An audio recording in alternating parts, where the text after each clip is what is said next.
The Guild is Maximum Lawyers' community of legal entrepreneurs who are taking their businesses and lives to the next level. As a Guild member, you'll build relationships, be held accountable, and learn strategies specifically designed to get you unstuck and accelerate your plan for growth. Members are also granted exclusive access to masterminds hosted around the country. Our next event is coming up, and we're heading to Scottsdale, Arizona. There's something truly magical about the power of these in-person connections where real-time breakthroughs happen. Picture this. You're surrounded by like-minded law firm owners tackling your business and mindset challenges together. The energy is electric, the insights are transformative, and the results are game-changing. Investing in yourself is the best decision you'll ever make. The knowledge, strategies, and breakthroughs you'll gain are priceless assets that will supercharge your practice and propel you forward. Join the Guild and secure your ticket to Scottsdale at the best possible price by visiting maxlawevents.com. Run your law firm the right way. This is the Maximum Lawyer Podcast. Your hosts, Jim Hacking and Tyson Micciche. Let's partner up and maximize your firm. Welcome to the show. All right, everybody. So today we have Ashley with True North Retirement Advisors, and she's going to do a presentation on valuing your business in 30 minutes. So Ashley, I'm going to let you introduce yourself, and then we can dive into that presentation. Great. Thank you so much, Becca. Thank you for having me. I was on the Maximum Lawyer podcast not that long ago, so it's great to be back and talking with all of you about exit planning and valuing your business. So just a little bit about me before we get started. I am a business owner myself, and I'm a certified exit planner. So my background is in finance. I went to college, got a finance degree, and then right after I graduated college, I joined my father in his financial advisory practice.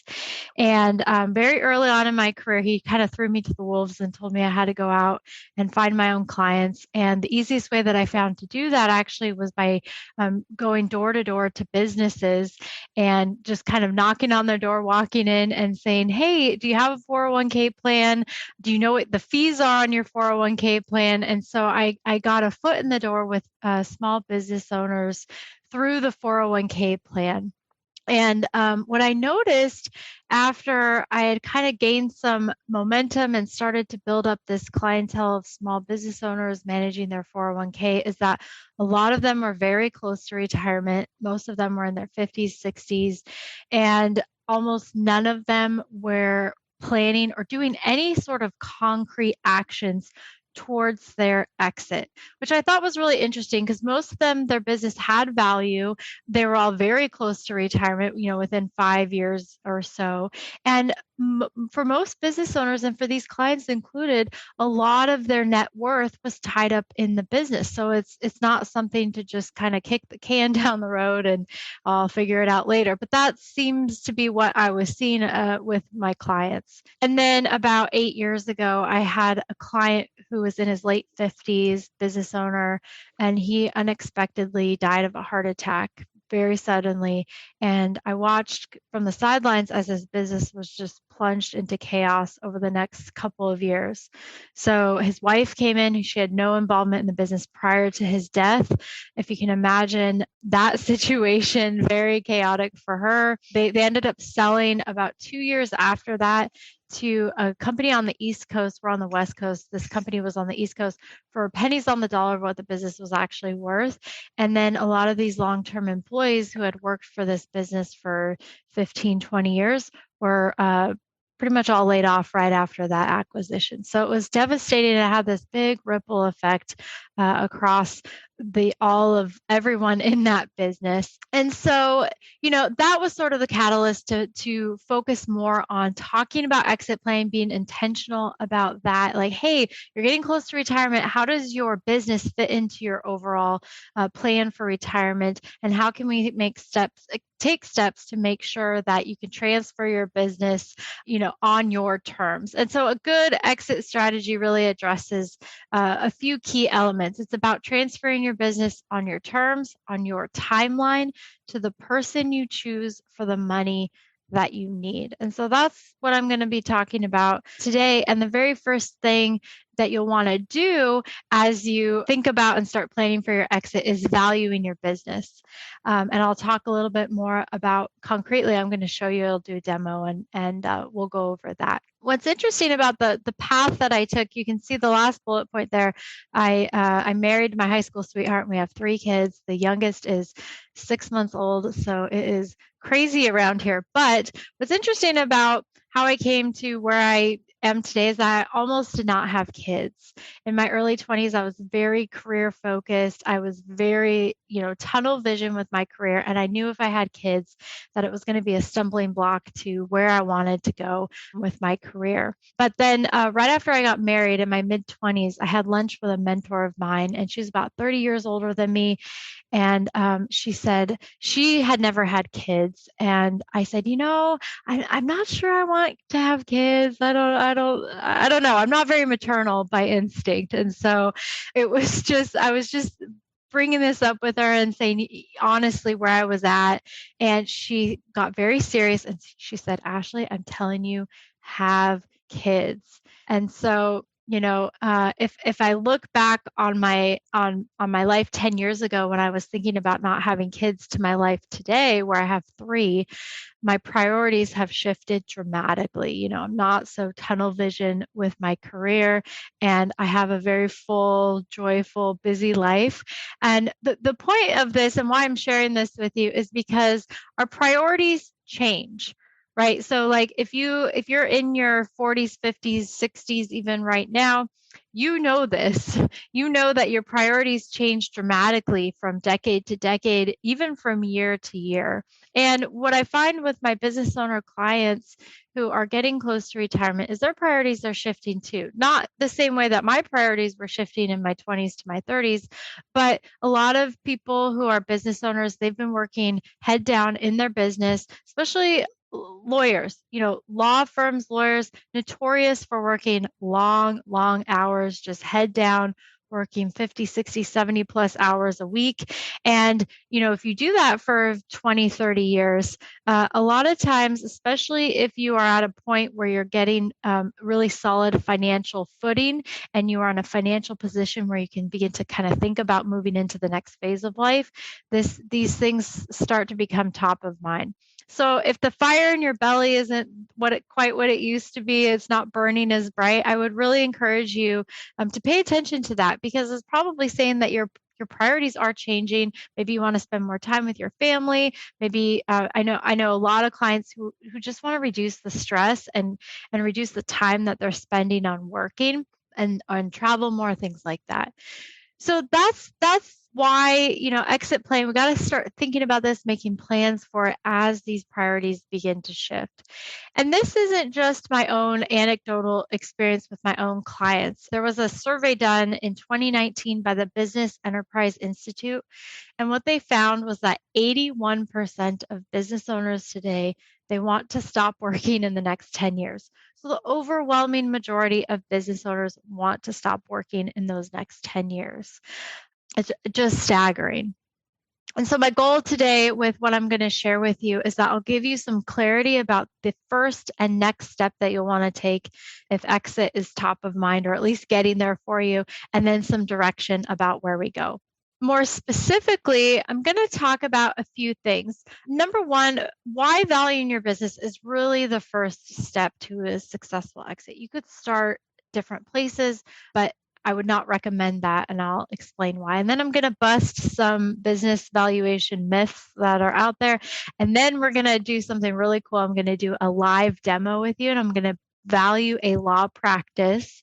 And I'm going to show you how you can value your business in 30 minutes, no joke, start to finish. It's not even going to take 30 minutes. I'm building in some extra time for you to gather the necessary data, but like keying in the data and actually getting a valuation only takes a few minutes. So it's really cool. I'm really excited to share that with you. And then lastly, if you run a valuation for yourself and you find that it's not where it needs to be, maybe you need your law practice to be worth $2 million and it's worth $500,000. Okay, we have a gap.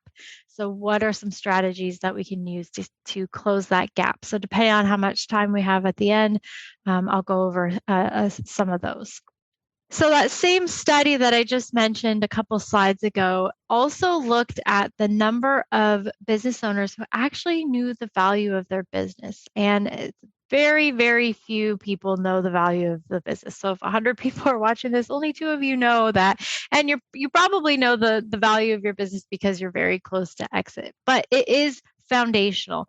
We need to know what the value is today, because that informs the things that we do next. The example that I just gave, if the value isn't yet where it needs to be, or it's not on the trajectory yet where it needs to be, where it'll just naturally get there over the next maybe 2, 3, 5 years, then we need to take some different actions than we would normally take if the valuation was where it needed to be. So it's very important to arm yourself with the necessary information about where you're at today, where you're starting from. It's exactly like putting in your current location on a GPS. If I want to travel, to Mount Rushmore from my house, I don't know how to get there, but in order to get those directions turn by turn, I need to tell it where I'm starting from. And the same thing is true with navigating your exit. And there are a couple of reasons why I think, at least in my own experience, why I think a lot of business owners don't actually know the value of their business. First of all, there's some myths around that. Number one is that the myth is it's very expensive. And that's true. If you need a certified valuation, which you would in certain cases, that can be expensive, many thousands of dollars, sometimes tens of thousands of dollars, depending on how large and how complex your business is. The second thing is that it's time consuming. I had a client recently who had to get a certified evaluation done for her business. And it took about 2 months, and it was a very slow process. And it's also disruptive because that person who comes in and does the certified valuation, they're going to want to talk with you. They're going to look through your books and records. Then they're going to scold you because your books and records aren't very clean. And so it can just be this disruptive experience. And so for that reason, a lot of owners say, well, I'm just going to rely on a rule of thumb. In my industry, businesses typically sell for this many times revenue, or this many times or EBITDA or earnings. And so a lot of business owners will just rely on rules of thumb. And that can be really, really inaccurate, and lead you down some paths that you don't want to go down. If the valuation, again, if we're starting with bad information, we're going to have a bad result, and we don't want that. And so technology right now allows for you as a business owner with very few key data points to value your business. So let me explain what I mean by that. These are the data points that you would need today in order to value your business. You can see it's all very high level information and mostly financial data. You can get this from your balance sheet, your income statement, your tax return, very accessible to you. I'll show you. The only one that trips people up usually is EBITDA margin, but it's pretty straightforward, and I'll explain that. And then the last two, you can see, do you rent or own? Easy, you know that. What industry you're in, offices of lawyers in this case. So it's very, very easy to collect this data.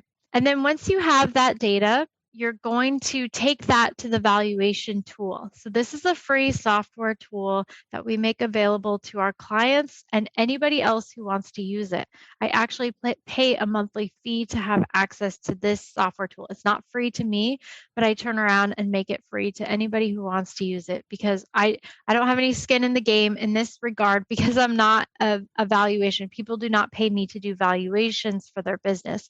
But as an exit planner, I know that this is the very first step. And so I can't make a lot of progress with clients until they know what the business is worth, and then what are we going to do with that. So just using this as an example, I use a dental practice all the time as my example, because most people, we all go to the dentist hopefully, and most people kind of understand how the business model works. But we're going to run through a scenario using all of this financial data, but we're just going to change it from a dental practice to a law practice to make it more applicable so you can see how it works for your industry. Before I do that though, I just want to show you where you can get this information for yourself. So if you go to truenorthra.com value my business.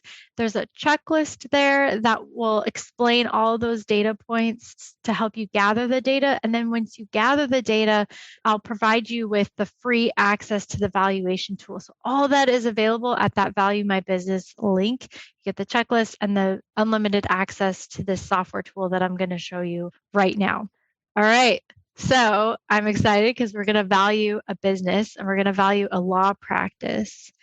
And so this link, you can see it's truenorthra.bizequity.com. This is the link that you go to run your valuation. Again, if you go to get that checklist, I'll email you that link automatically. So you'll have it. You don't need to worry about writing this down.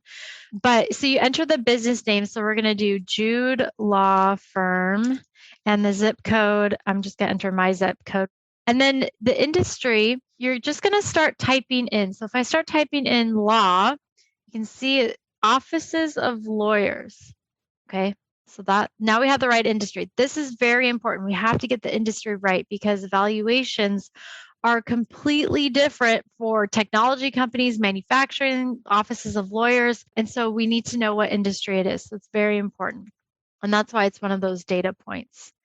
Okay, so then you're going to enter some basic information here. So, and you can see there's other data points. You do not have to enter all of this. You just have to enter enough that it will let you advance to the next screen here. So it's just basically name, email, your business structure. I'm going to do PC. I know a lot of law firms are PC, so we'll use that. And then it defaults to what tax form you use. This will be important. You'll see when we get to the next screens because some of that data is being pulled. You're going to pull that from your tax return, especially if you're using prior year's data. And then the inception year of the business, we'll just say 2012, and I have 5 employees. And I just want to do a valuation. Before I move to the next step here, I want to show you a couple of important things if you're doing this. You can save this for later. This is important so that you can save your work and you can go pick up where you left off. That way, if you get stuck, you can just save it, come back to it. You can do that at any screen, anytime. Also, if you don't want to mess with this, but you have maybe a bookkeeper or an accountant, you can delegate this and email this link to somebody else and then have them fill all the data in for you, which is pretty nice. Running your own practice can be scary, whether you're worried about where the next case will come from, feeling like you're losing control over your growing firm, or frustrated from being out of touch with everyone working under your license. The stress can be overwhelming. We will show you how to turn that fear into a driving force of clarity, focus, stability, and confidence that eliminates the roller coaster of guilt-ridden second-guessing and mistake-making to get you off that hamster wheel for good. Maximum Lawyer in Minimum Time is a step-by-step playbook that shows you how to identify what your firm needs and how to proactively get it at every stage of the game so you're prepped and excited for the inevitable growth that will follow. Name the lifestyle that you want and we'll show you how to become a Maximum Lawyer in Minimum Time. Find out more by going to MaximumLawyer.com/course. All right, so moving on to the next screen, I'm going to enter that same data I showed you for all of those data points from that Keegan's Family Dental. But instead of a dental practice, it's all the same data, but it's just for a law firm now. Okay, so the revenue was 1.1 million. All right, well, while I wait for it to catch up here. So do you see how it pops up over here? If you just hover your mouse over this, it explains to you what it means by revenue. So most people know, okay, revenue is just top line money coming in the door, but then some of these other ones like officer compensation, you want to get that right. So it provides an explanation for you about how that's defined, which is important because you want to be entering the right data. And then it also tells you, if you hover over that little form icon there, it tells you where on your tax return you could find that information. Because again, you told it what kind of business structure you had. And so it says, oh, well, that's lines 12, 23, 24, and 26 on your form 1120. All right, so the revenue was 1.1 million. Pre-tax income was 250,000. And watch what happens in the upper corner. All I need is those 2 data points to generate a preliminary valuation because the number one important drivers of valuation are your industry, your revenue, and your pre-tax income. But I'm going to show you this number is going to change dramatically as I refine the results here. Officer compensation, that's another requirement. Again, not a requirement to get a baseline valuation, but it is a requirement if you want an accurate valuation. So take the time to look up that and enter it in. In this case, it's $190,000. And you can continue and fill in all the line items, and you can see there are 3 years of data you could fill in here, but you don't actually have to do that. I'm showing you the bare minimum that you would need to enter to get a pretty good, strong estimate of value. So I'm actually not going to complete anything else on this page. And you can see that the valuation, because I entered the officer compensation, it dramatically changed the valuation by over $200,000 because I entered that additional data point. I'm going to move on now to the next step. I'm filling in 2020 data here. So the only one I'm going to fill out on this page is accounts receivable. In this case, it was $90,000. Keegan's Family Dental has people who are not paying their bills on time. See, so that increased it by a little bit. Moving on to liabilities, I'm going to enter 2 data points on this page. One is accounts payable, $25,000. Again, if you're not sure how that's defined, you can go over here. It says this balance should reflect amounts currently owed to suppliers of all types. Amounts owed on credit cards should also be included here. So if you have credit card debt, you would put that there as well. And then bank loans. This is really important. If you have an outstanding bank loan, that's going to impact the valuation. In this case, it's 0. So you could just leave this blank if that's the case for you as well, but I'm going to put a 0 there just for the sake of showing you that that is one of the data points you want to fill in. All right, so next you can see we're getting closer now. You can fill out these slide bars here. Projected revenue growth. If you've been growing revenue maybe 10% a year, somewhere in there, whatever it is, you could put that in there. If you're a brand new law firm, you're in high growth stage, that we're going to want to, put that wherever it is accurate to put that. This one is important though. This one's on that checklist. It's the long-term EBITDA margin, and you can see it's EBITDA stands for earnings before interest, taxes, depreciation, and amortization. And then again, right here, it's just a figure. So it's revenue divided by your EBITDA. And so in this case, it was 20%. So I'm going to put 20% there. And look how that changed the valuation again. It jumped up another 100,000. Percent of your business that's recurring. Maybe you have clients that come back to you over and over again. Maybe that's 25%. If you have any intellectual property, things like that, you're going to enter it here. So we're going to move on to the next one. What percentage of sales comes from your top 3 customers? These are optional. If the owner of the business left, how would your profits and revenues be impacted? In a law firm, probably not going to remain the same if you're a small law firm. If you're a large law firm with multiple partners, not as much of a risk. So you want to slide that along to how it impacts you. And then the last thing here is, do you rent or own? Well, we rent. We don't own the space. If you owned the space where your business operates out of, that's going to have an impact on the valuation because a lot of times you'll package up those things. Okay, so when we get to this last screen here, rent versus own, I want you to take a little screenshot of that because when you go to the next page, it's going to go away.